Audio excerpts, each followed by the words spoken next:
guys, it's William Bass. This is my sister Christy Boswell. Hi. Hi. We were just kind of thinking, and you guys don't even know who we are.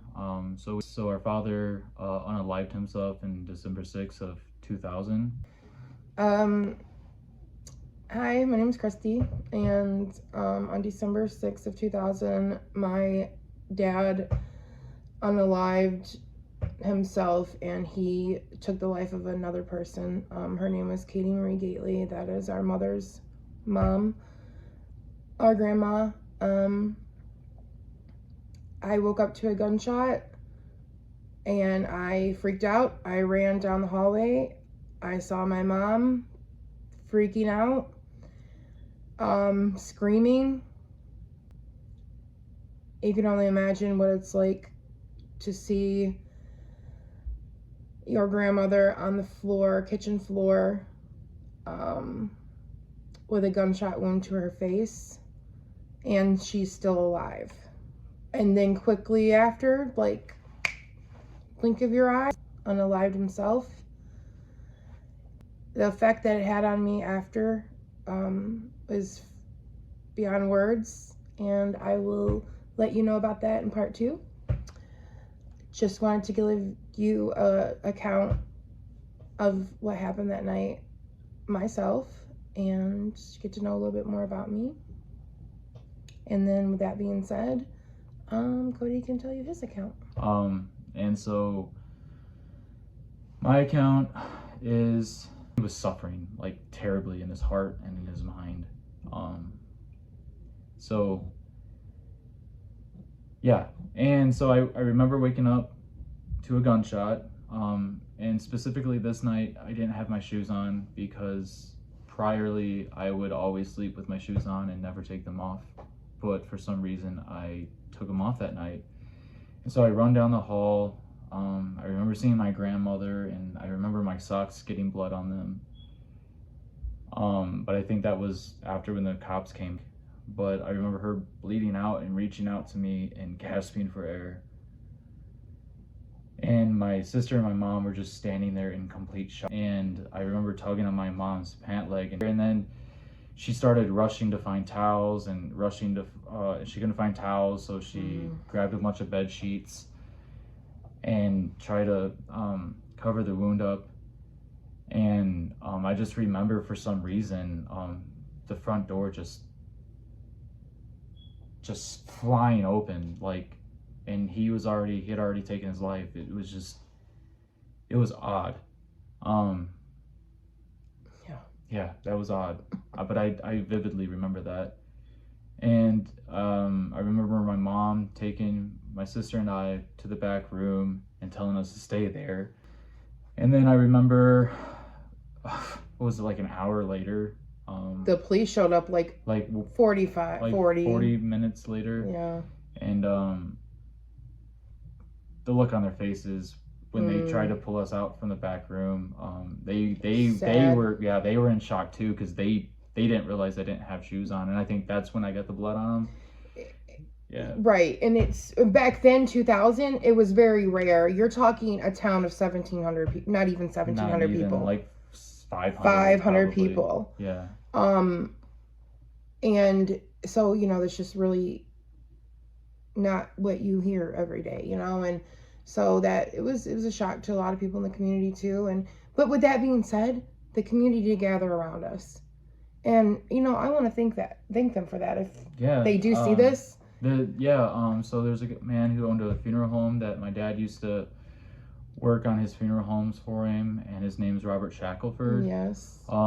He just jumped into our lives, and he bought us presents, and because Christmas was coming up, yep, he bought us presents, clothes. He paid for my dad's funeral. Yep, the whole thing. And he blessed my mom. Yeah, and our dad did work for him. Yeah. And shout out to Shackelford Funeral Home. If you're watching this, we love you, and we thank you. Thank you, Robert. And I know you talked to Mama a few times over the years, and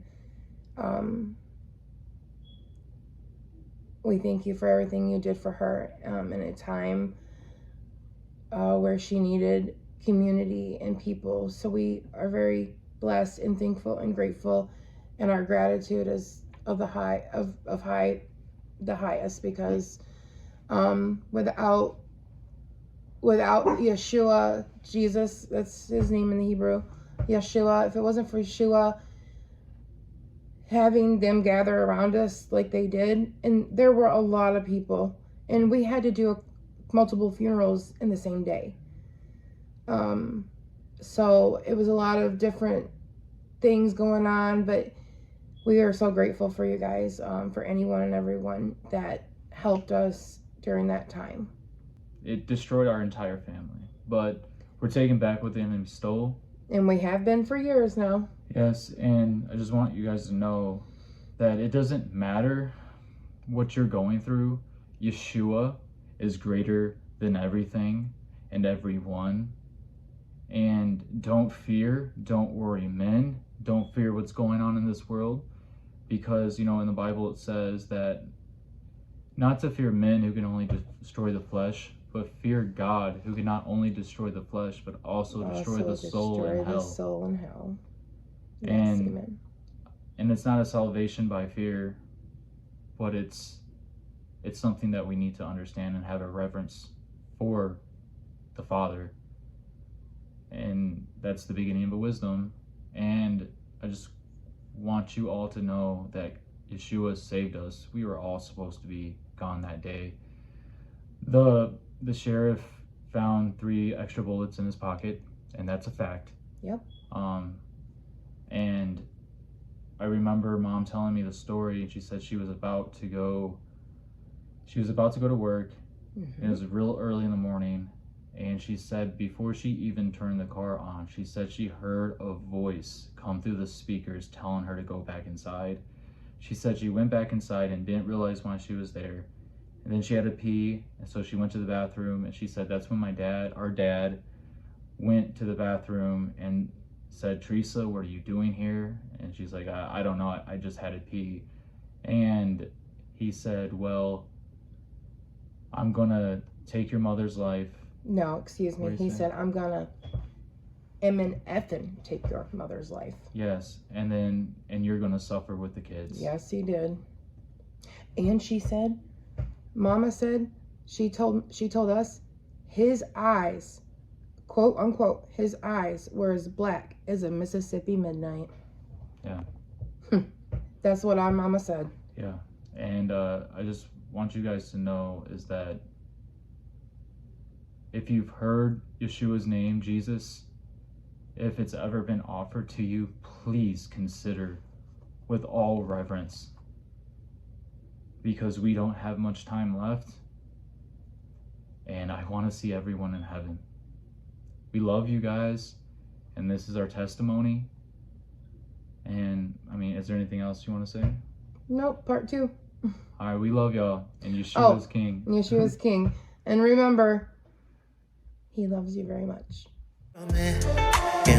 Yeah, life feels smooth like that. No drama, no stress on my back. Just laughs and moments I can't get back. I'm good where I'm at. Feet up, breeze on my face. If tomorrow come late, that's fine. I'm just living, enjoying my time. Enjoying my time. Late night, city glowing, neon dreams, slow motion. Friends talking about old days. Same jokes, same champagne. I don't flare for the cameras. I don't race with nobody. If love come, I embrace it. If it don't, I'm still solid. I've been everywhere I need to be. Still becoming who I'm meant to be. If it don't bring joy, I let it miss. Yeah, I let it miss. I'm good where I'm at. Yeah, life feels smooth like that.